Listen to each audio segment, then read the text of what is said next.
So before we get into this week's rookie card report, I have a confession to make.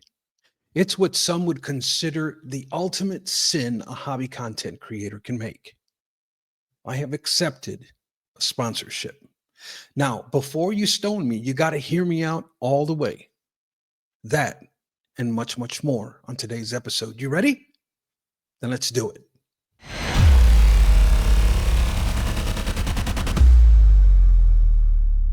Friends, we have partnered with Card Ladder.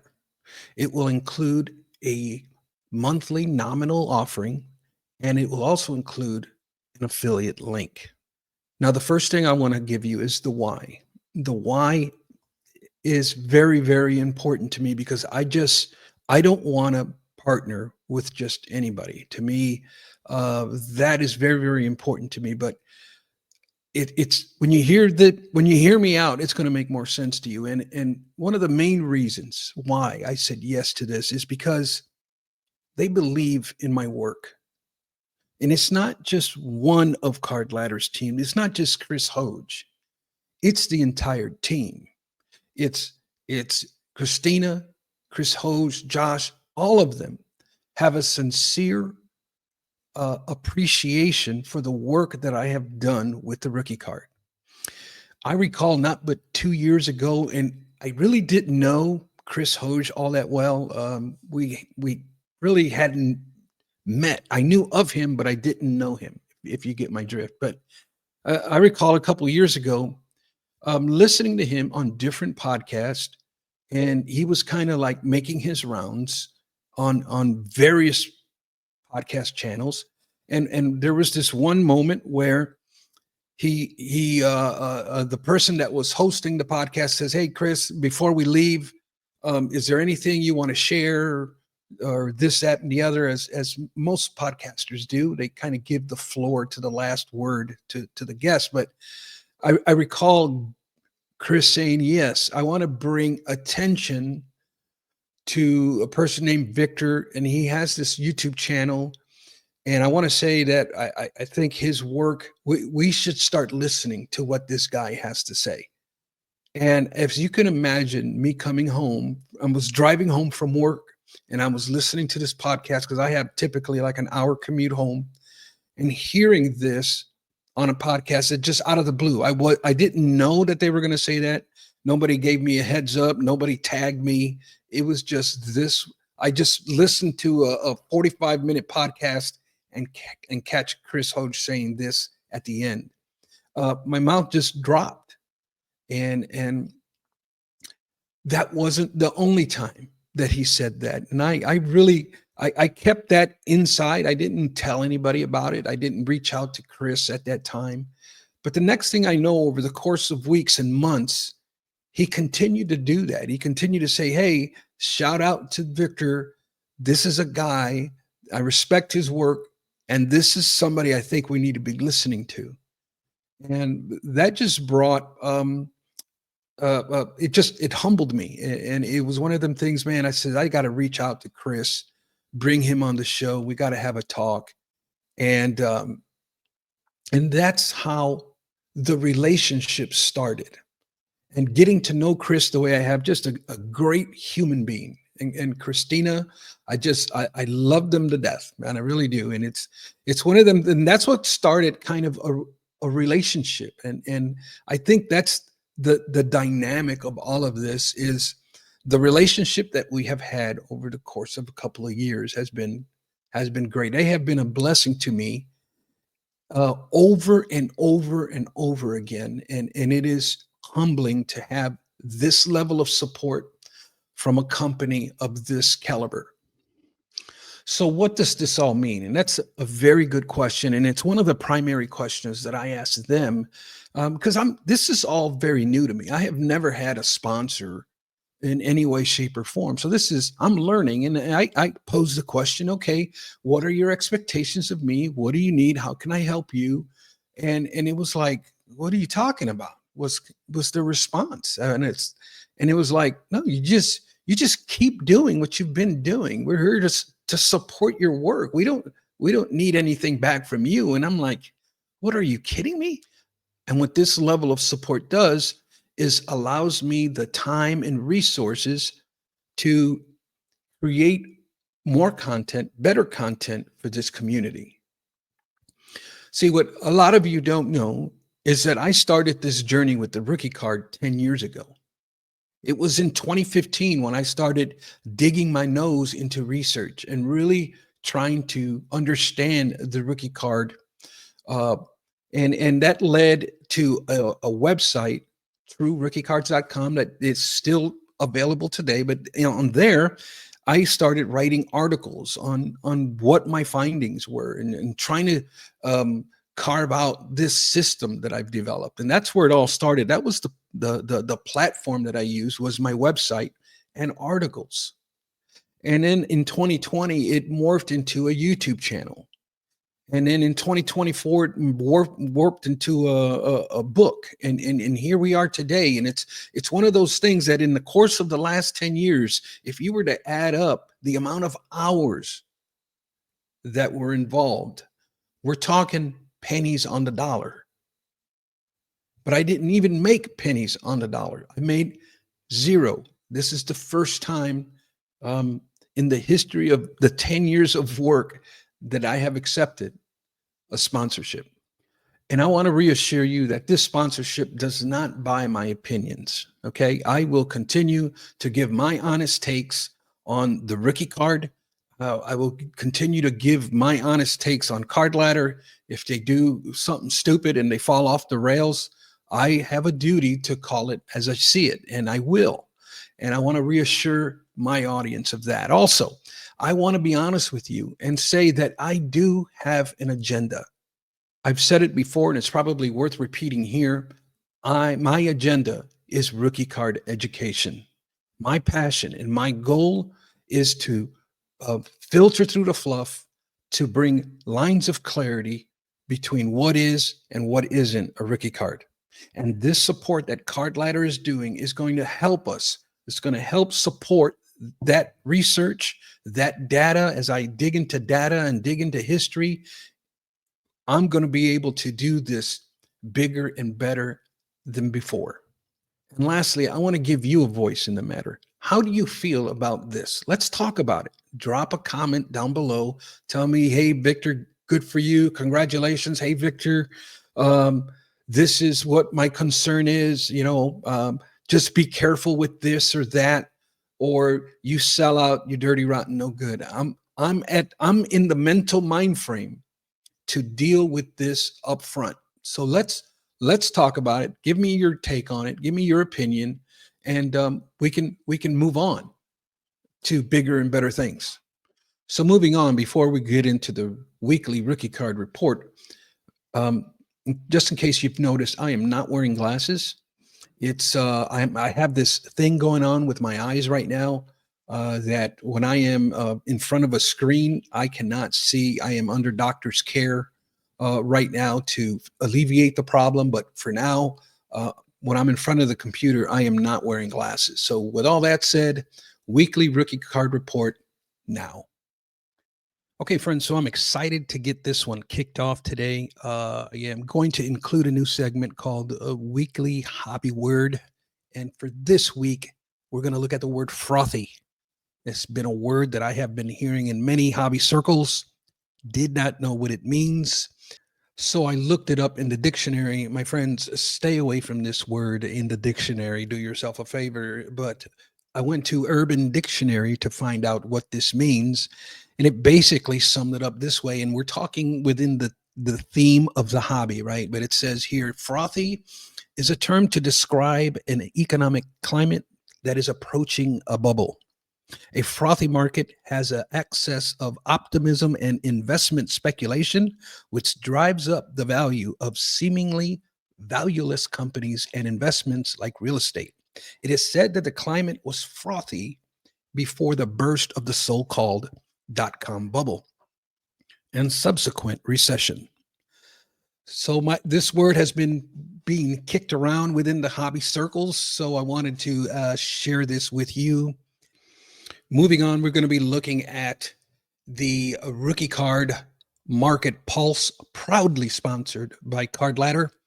And I want to begin this segment by saying this. I know somebody left me a very important comment on the last video, and I'm asking for feedback. So it's good that this happened. But good friend of the channel, Bobby Burrell, left me a very lengthy video on, and his view was that he's kind of seeing too much um, market analysis and high end value cards, or he was thinking that perhaps there should be a little bit more history explained. Bobby is a historian by nature, so he's like, hey, why don't you talk about the cards a little bit more, give a little bit more insight on the history and that sort of thing, instead of just being focused on PSA 10s and that sort of thing. And it's a that's a good critique, and it's one of those things where in that I would say the way I was thinking about it was, um, this segment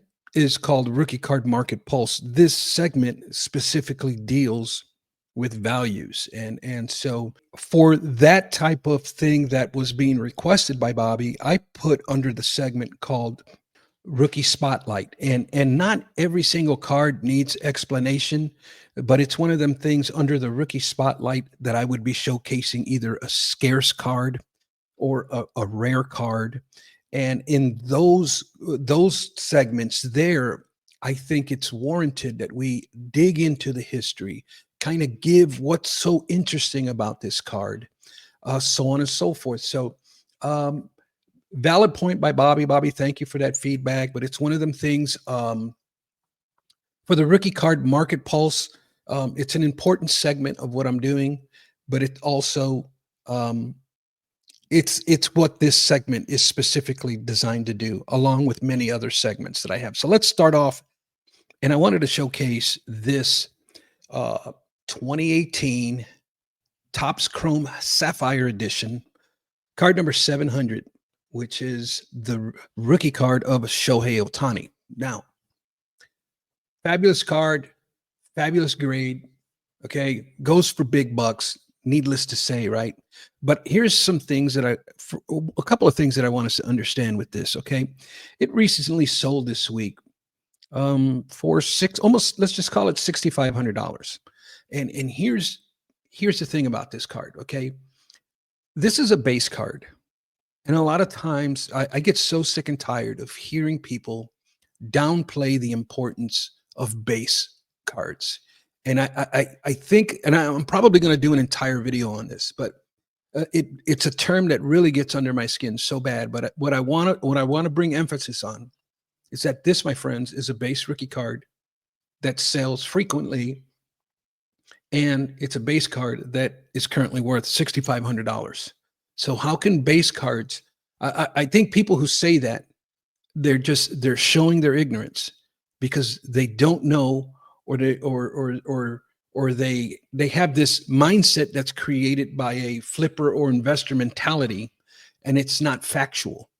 And that type of verbiage, to me, needs to change or stop altogether. And I'm real passionate about this. I've made videos on this topic before, but I've got some updated information that I'll probably be carving out a special, maybe like a 10-15 minute video on this topic, because my friends, base cards are not garbage.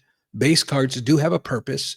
Base cards are a primary pillar within this hobby, and there are many base rookie card collectors out there, and to diminish their worth or value, to me, I've about had enough. But just proof in the pudding here of what I'm saying. Next up, I want to go to this one here, and I want to touch on this card right here. It's a beautiful card of one Otto Graham, quarterback for the Cleveland Browns. Now, there's a lot of interesting things here. I was going to put this under rookie spotlight, but when I look and do the research, the card is not scarce, nor is it rare. So I disqualified it from putting it in that segment. But we'll go ahead and review it here under Rookie Card Market Pulse.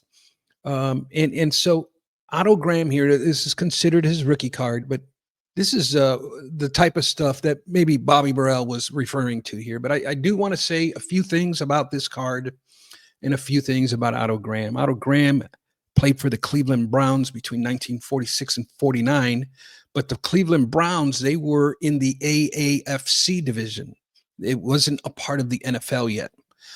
They had a ton of success under the leadership of Otto, and his secret weapon was in his passing game. It was rare to see in that era, but Otto was putting up modern day quarterback numbers back then. He actually finished his career with an 86.6 passer grading, and that is just, the quarterbacks of that day. It was more of a run game. It was more of the very few passes that were made. A lot of guys didn't have accurate arms or strong arms to throw deep, but Otto Graham did. And in 1950, the Cleveland Browns entered the NFL. And wouldn't you know that Graham took the Cleveland Browns to an NFL championship, which back then is basically the Super Bowl, because it wasn't called the Super Bowl, it was called NFL Championship. And not only did he lead them to the championship game, they won that championship game. So this pose here that we see in Otto Graham's rookie card, it's iconic because Graham's card shows him in his Browns uniform, number one, but it's posed in his classic quarterback follow through, kind of him passing the ball. So that's kind of cool. He does have a couple of exhibit cards in 1948 that were released. Me personally, in my system that I use for now, I do not consider exhibits to be true rookie cards.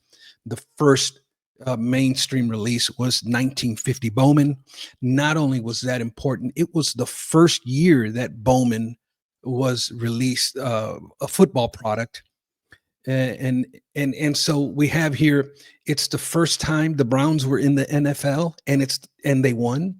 It was the first release of Bowman football product, and it's the first card of Ottoman in a mainstream product, making this an official true rookie card, and it depicts him in his Cleveland uniform doing what he is known for best, and that is passing the ball. To me, it's much better of an investment to purchase something like this, which is kind of pricey, right? But all right. If I were to purchase one, I would probably go with a collector grade of 5. All right. Let's look at PSA 5s. What are they going for? So a PSA 5 currently is at about $1,000. And that's really respectable for a man with such history. You see, and it's what I don't understand. Sometimes I get, and I love the ultra modern hobby. I get into it. I probably get into more ultra modern than I do vintage currently. But I will say this: why would I spend $1,000 on somebody who hasn't done anything yet, somebody who hasn't proven themselves at all? And why not invest $1,000 of my money on this card right here of this man? Here are the stats. Look at his card values. Okay, and I understand we're collectors. It's not about card values, but I'm talking about good use of our money. This is how come I'm bringing the money equation into it. And so this is now something, I'm getting up there of age. We're getting up there of age. And what am I going to leave behind? And those are things to really, really consider. Much respect to Otto Graham here. And we're going to look at one more here. Let's look at the infamous 1981 Topps official true rookie card of Mr. Joe Montana. This is a player who is on many people's list as one of the all-time greats, maybe in top 5, somewhere between Brady and Mahomes and anybody else. But his card recently sold in an SGC 9.5 for $9,000, which is a beautiful card, man. I do not have one of these as of yet. I typically am a baseball collector first and a basketball collector second. I am a football player collector third, and it's probably the smallest part of my PC that I have is football. And I would love to, once I start knocking out some of my baseball and basketball sometime in the near future, I would love to take a deep dive into football. This is a card that I do not have in my PC. But I do have it in raw condition and it's in pretty rough shape. So I shouldn't say that I don't own it, but I don't consider something like that. To me, it's more of a I'm more of a graded card collector. Yes, you can say I collect slabs. I have no problems admitting to that. Uh, some say, do you collect cards or do you collect slabs? I say, why can't we do both? And that's kind of where I land with it. But let's look at this in probably something a little bit more affordable for us working men. I would say, I want to see maybe a PSA. I think I may be able to. Let's look at a seven. Let's look at an SGC seven. Very affordable, $162 currently. And that's who, I mean, that should be able, if you're a Hall of Fame rookie card collector, uh, something that's really worth for this caliber of player, something that we should seriously consider. I am a pro PSA, and this would probably be more in my wheelhouse. I typically am somebody who I'm a under $500 rookie card collector, so that would put me in a PSA 8 at about $335 today. And just for giggles, I wanted to look at a 9, and a PSA 9 currently at 2,430. So it's little things like that that really pique my curiosity. And now when I go shopping, I kind of have an idea of what market value is. For me currently, I am a PSA 8 on this one. All right, so we're going to move on to our next segment, and we're going to go with this, a post that I got involved in on X. Eddie McPigskin here says, check this out. Michael Harris 2023 Topps card has both the rookie card logo and the Gold Cup. A rare combo that happened because of his debut timing, plus how good his rookie year was. Pretty interesting. All right, so here we go. This is one of these, again, one of these factors here that to me is a big problem within the hobby, and card manufacturers are the culprit here. And Hobby Champs really explains it well here. It says it's such a joke that a player can have enough at bats to be a rookie, but the manufacturers can't get them into a set during their rookie season. I totally agree here. This is to me probably one of the biggest offenses within the rookie card, and that is holding players back for the next season when it's really a rookie card, according to my definition and even Topps's own definition that they posted on social media, and you can see it on their website.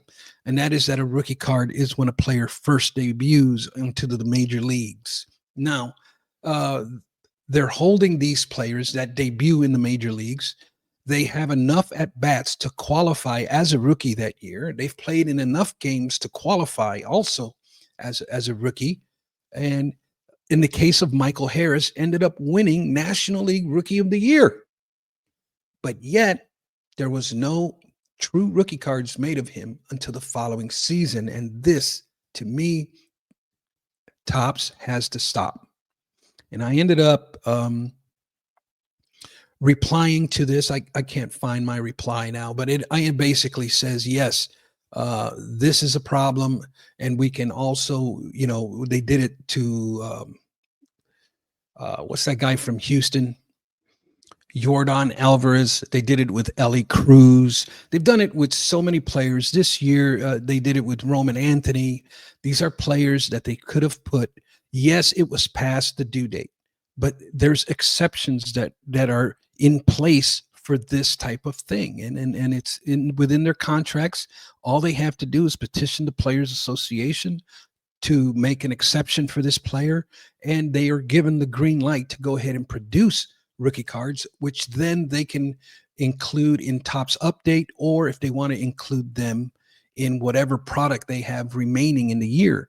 But Topps says let's just put them in next year's product, and to me, it just totally goes against the rookie card. And I've made videos on this topic. It's no need to regurgitate, but it's just something that I wish Topps would stop doing. Moving on, we're going to go to this one. I'm not going to play the audio because it's nauseating. But here we have this card here, a 1985 star card that was released in a regional issue here in Chicago. It was for some inner city youth project that they had, and they created a hand number of these oversized cards in 1985. And now this guy and this company is selling one of these, and now we're going to say that is an Interlake rookie card. They're basically all over this plug here. All they keep regurgitating is that it's a rookie card. And it's like, you see my response here in the center of the screen. Would love to hear your theory on how this is a rookie card. And they ended up sending me a direct message. They did not reply. They just gave me a thumbs up, and that was it. But it's stuff like this, guys. Here we go, the next level, right? Because we let the other ones be called rookie cards. Now here we go again, 1985. It's a rookie card, and so it's these types of things that just nauseate me at times. Moving on, we're going to go, and this is under the segment of rookie card misconception. Next up, we're going to go under a collector spotlight. This is a fun exercise that was released by the app called Ludix, but they posed the question, which of these Grail cards would you choose? I thought this was a pretty fun exercise, and we'll get into it here as they give us a few options. If these 5 cards were laying on a table in front of you, and you can choose whichever one you want, which one would you choose? Here's the first one. Jim Brown rookie card, autographed, PSA 10. Or would you rather have this Babe Ruth 2006 Upper Deck game used jersey, serial number to 25, which is a pretty low number. Upper Deck game used, wow, of the Bambino. Or if would you rather have a LeBron James second year 2004 Topps Chrome in a BGS 9.5? Another option would be this Steph Curry PSA 10 Panini Prismania insert card, or this Ken Griffey Jr. Autographed PSA 8/10 on the auto. So if these 5 cards were placed in front of you, which one would you choose? Let me know in the comments below. Lastly, here I'm going to share with you under the community spotlight.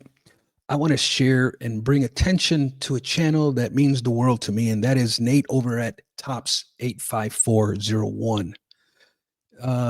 Nate here is one of the old school guys within the hobby who has great knowledge on rookie cards. Him and I talk back and forth on occasion. He leaves some really good comments and really good questions. And I always have appreciated the work that he's done. He's one guy that I want to try to see. He's got to be more than 10 years in making YouTube content. I know when I returned to the hobby in 2014, here's a story that he loves and I frequently tell, but he was one guy that when I decided to come back into the hobby in 2014, one of the first things I did was I went to YouTube and I just put in sports cards.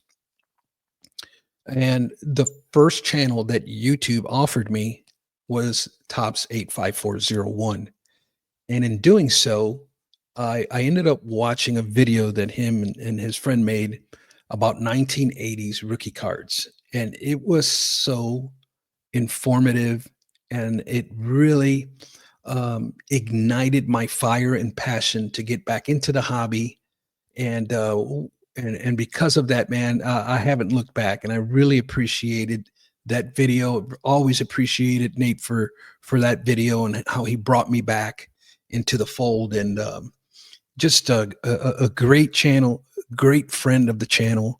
And I completely, truly recommend, if you are one who doesn't get into market analysis, if you don't care about hobby news, if all you care about is pure collecting, no nonsense, but nothing but sports cards, if that's all you like, Tops 85401 is your channel.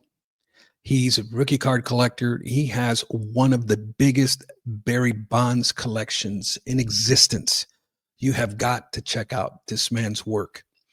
With that said, my friends, that's going to do it for this week's episode of Weekly Rookie Card Report. Please consider subscribing. At the very least, slap that thumbs up button. Until next time, remember, my friends, that not all rookie cards are created equal.